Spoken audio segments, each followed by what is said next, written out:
Welcome. In this video I'm going to show how you can perform an exact one sample binomial test using SPSS and specifically using the compare means option. There are other ways of doing this, but this is just one of them.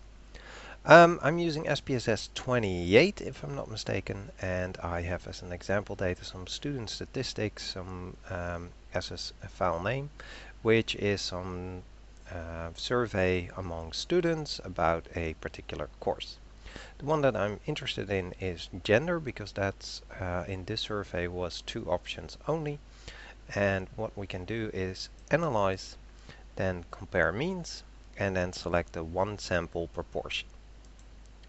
After that we specified the field from which we want to actually do the test, and that was gender, so in my case here 7.1 your gender.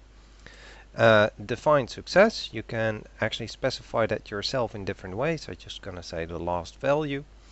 I don't need actually a confidence interval, so I'm going to select none. I just want to see the test itself, but of course if you want you can select that.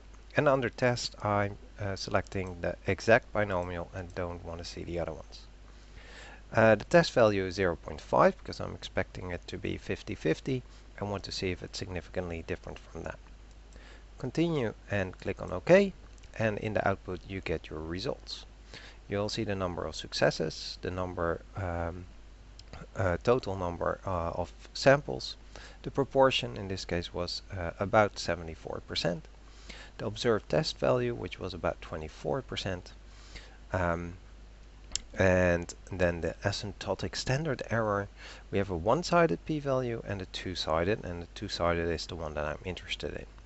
In this case it's below 0.05, so we would usually assume that that's then significantly different from the assumption that it was 50-50, so there's a significant deviation from that 50%. You can double click on this table, and then if you make this a little bit wider, hopefully you get a little bit more space. Go all the way to the right, and double click on this value and you get to see even more decimals. And that is how you can perform the exact one sample binomial test using the compare means options in SPSS. I hope this was helpful.